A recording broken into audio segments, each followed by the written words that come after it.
সুৰাৰ বাবেই ধ্বংস হৈছে বহু পৰিয়াল সুৰাৰ বাবেই অকালতে প্ৰাণ হেৰুৱাবলগীয়া হৈছে বহুজনে মঙলবাৰে নিশাও সুৰাৰ বাবে প্ৰাণ গ'ল এজন যুৱকৰ সুৰাৰ ৰাগীত মাতাল হৈ প্ৰতিদিনে পত্নী আৰু সন্তানক অকথ্য নিৰ্যাতন চলোৱাৰ পৰিণতিত শহুৰেকে খুকুৰীৰে ঘপিয়াই হত্যা কৰিলে জোঁৱায়েকক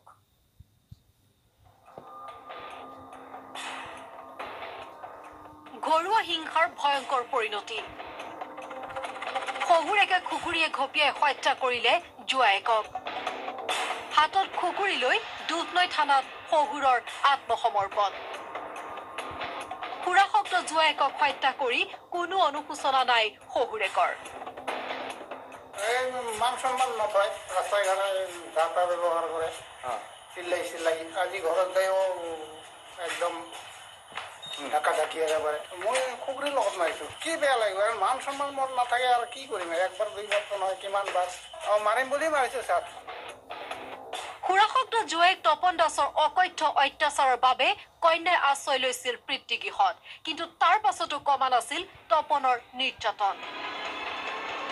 দিনে নিশাই সুৰাপানত ডুবি থকা তপনে শহুৰেকৰ ঘৰলৈ আহিও পত্নী পুত্ৰৰ ওপৰত চলাইছিল নিৰ্যাতন মঙলবাৰ নিশাও মাতাল হৈ শহুৰেকৰ ঘৰ পাইছিলহি তপন নিজৰ ঘৰলৈ যাবলৈ জোৰ কৰিছিল পত্নীক কন্যাৰ হাতৰ চিকিৎসা চলি থকাৰ বাবে দুৰ্গা পূজাৰ পাছত উভতাই পঠিয়াম বুলি কৈছিল শহুৰেকে কিন্তু শহুৰেকৰ কথাত মান্তি নহৈ আনদিনাৰ দৰে মঙলবাৰে নিশাও ঘৰ দুৱাৰ লণ্ড ভণ্ড কৰি অভব্য আচৰণ কৰিছিল তপন দাসে তপনৰ আচৰণত ধৈৰ্যৰ বান্ধ ছিঙিল শহুৰেক নলিল চন্দ্ৰ বৰ্মনৰ হাততে পোৱা এখন খুকুৰীৰে উন্মাদ ৰূপ লোৱা তপনক উধাই মুধাই ঘপিয়ালে শহুৰেকে উপৰ্যুপৰি খুকুৰীৰ আঘাতত ধলং পলংকৈ ঘৰৰ পৰা ওলাই অহা তপন ঢলি পৰিল পথৰ ওপৰত পুচকে মোক বাঁচাও আহি পেলাই মই টেষ্টখন মই কিবা চুট কিবা নো আহি দেখাব হাতখন কাটি পৰি আছে মানুহটো তাৰ শ্বশুৰ ঘৰে এনেকা ৰাস্তাটো নাই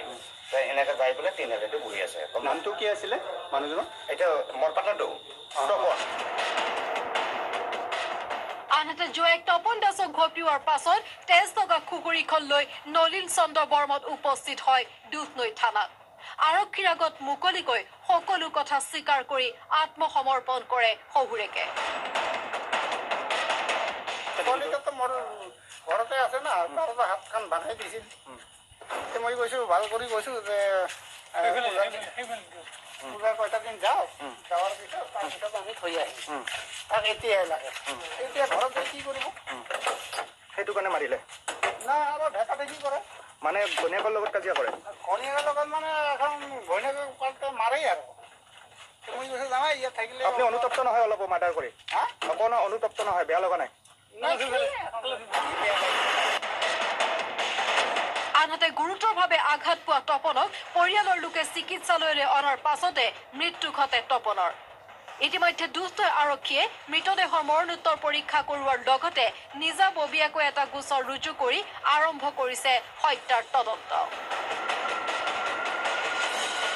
দুধনৈৰ পৰা Arup Nath news 18 Assam north east